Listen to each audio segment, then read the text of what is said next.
मानोगी ना? एक बात और सुनो। अब तुम ये कह रहे हैं कि तुम माने गए क्या ना माने गए, हमें बहुत चाहते हैं ना। और बोले भोले बाबा अरे सभी देवता मिलके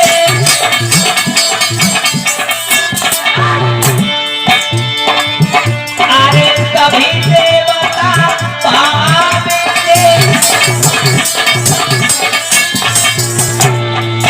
और सती अरे नजर नचारी हमारे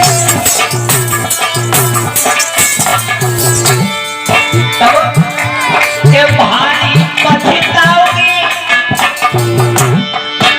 अरे भारी पछताओगी, सती जी बिना बुलाए जाओगी।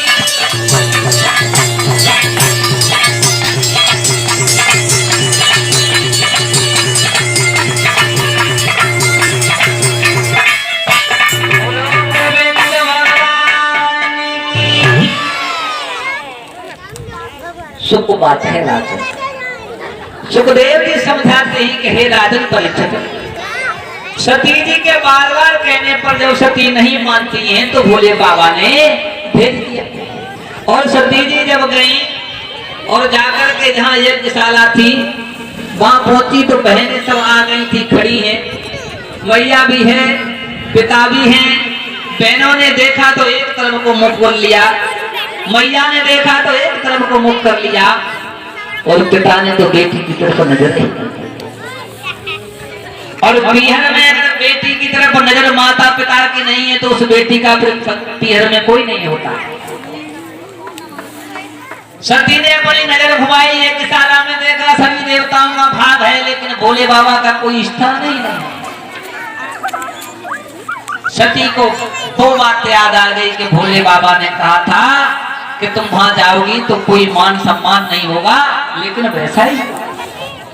उसी समय सती को क्रोध आ गया।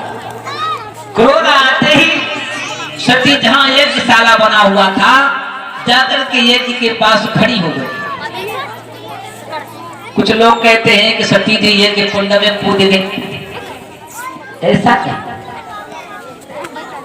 सती कोई ऐसी साधारण लड़की थोड़ी थी, आज शक्ति थी।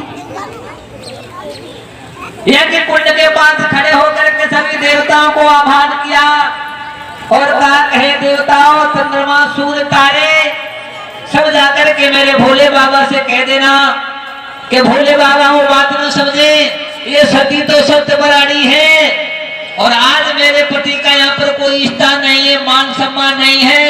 इसी कारण से मैं इस यज्ञ में अपने प्राणों की आहुति दे रही हूँ।